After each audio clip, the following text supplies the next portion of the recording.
Hello and welcome to our professional development training. Today we're going to be discussing the exciting topic of English learners in Arizona State. Who are Arizona English learners, or abbreviated as EL? According to the Arizona Department of Education, an English learner or limited English proficient student means a child who does not speak English or whose native language is not English and who is currently not able to perform ordinary classwork in English. So who are our English learners?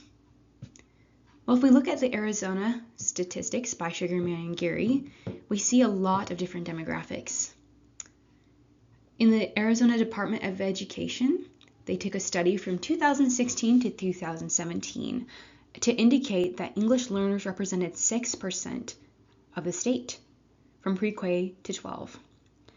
That is 72,261 students. As we can see, the greatest number of English learners are Spanish or Castilian. We have some Arabic students, Vietnamese, Navajo, and Somali, so from all around the globe. So how can we best support these minority students and their unique English level of learning?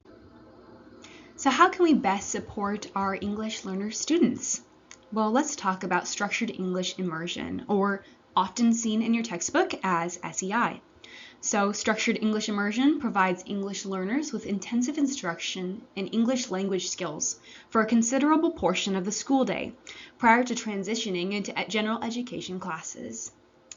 And so we can see here there are 3 phases of SEI, the first being targeted instruction. Targeted instruction is going to focus more on the individual English language learner, their unique needs. And then we will see a transition in the day. And after that transition, we're going to integrate the English learners into a classroom with English speakers where they will all be doing the same general content. English learners will still receive support or scaffolding, but they will be joining their other classmates to be learning the same subject matter. So while most Arizona schools are going to be using structured English immersion, it's still important to know the difference between structured English immersion and sheltered English instruction. So according to our slide, sheltered English instruction integrates language and content instruction to make grade level academic content comprehensible to English learners. In contrast, structured English immersion dedicates class time to English learners' language proficiency through targeted, secluded instruction. So something you will often see in sheltered English instruction is a fluidity to the classroom where you're not going to be secluding English learners from their other classmates. You're not going to see that specific targeted instruction. However, you're still going to see the scaffolding and unique support for each student. You're just not going to see specific areas of the day where English language is just the main focus based on their level of knowledge. So Arizona takes a development approach to their language lessons. So according to the Department of Education in Arizona, there is an overarching goal of language and content instruction for English learner students through implementation of 4 principles. And so English language learners will develop a sense of agency, of confidence, and determination through those 4 principles. So since student agency is very important, let's look at how those principles influence a student's agency. So we can see the first principle is asset-based behaviors and expectations. And through these, English learner students will develop confidence in their own skills and knowledge and a sense of self-efficacy and a belief in their own ability to achieve and be successful. So the second principle that we go by is integrated instruction in disciplinary language and content. And through this, the students will develop a sense of voice, of confidence and self-determination while they use their content and language in tandem to meet their goals.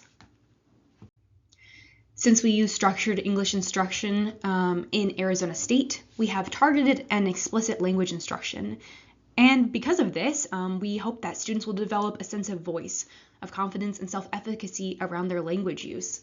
So that extra class time is made to help students feel the ability to be proficient and confident when using their new English skills within even the classroom dynamic with English speakers.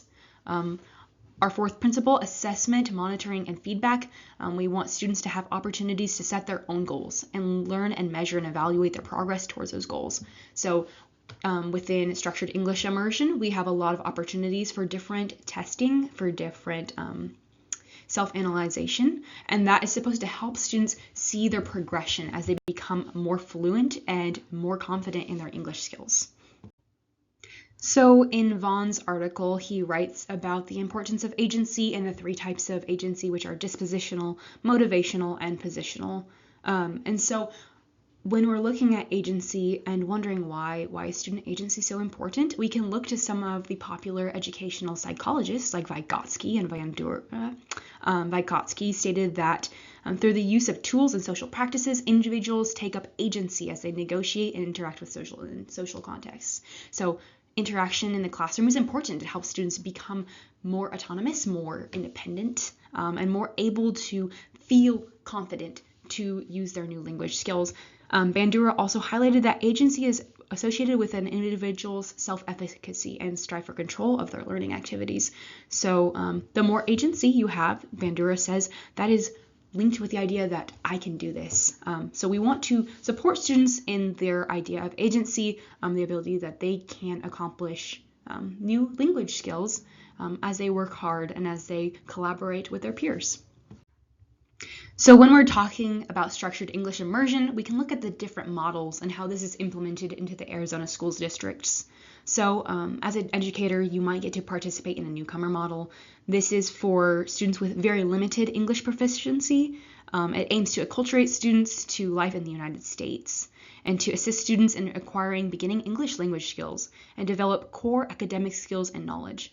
So this is going to be for students of very limited English experience, and it's very awesome because these programs often support their families as well. So not only is this going to be supporting your students, but this may support their parents and their siblings with programs like ESL outside of the school day. So especially if you're involved in elementary education, you will need to become familiar with the pull-out model where English learners are pulled out from their regular classes for special classes of ESL instruction, remediation, or acceleration. So this is where we get to see the priority in Arizona of targeted instruction and a space where students can get individualized support. Another model where we can just clearly see that priority of targeted English instruction is the 2-hour model. And so in this model, students are going to be with their English speaker classmates for a majority of the day, but then English learners will get pulled out for 2 hours of specific targeted instruction to work on their individualized needs. The 50-50 dual language immersion model is a very popular model, not just for English learners, but also for English speakers, because what usually happens is about half of the classroom will be English speakers, half of it will be English learners, and 2 languages will be used for the same content throughout the school day. So not only are English learners learning English and increasing their proficiency in the English language, but English speakers get to be immersed in a new language and learn new proficiency, not only in the new language, but also in understanding how that language correlates with the English language. So this will improve language skills across both boards. So as we complete our training today, we're going to go into a couple best practices that will help you with some practical application for all of this. So a best practice, according to the study by Zimmerman, happens to be test accommodations in students' native language. So we can look at the example of a key Math 3 study where researchers used an English test, and then they gave English learner students a version of that math test in Spanish to determine whether students were actually struggling in mathematics or if there was just a deficit in language understanding. We also have early response to intervention, where we are focusing early on early phonological awareness strategies. So we want to ensure that students are both supported in their home language and in the English language to make sure that they understand what language proficiency truly looks like and are able to grasp the English language after their own. Thanks so much for watching.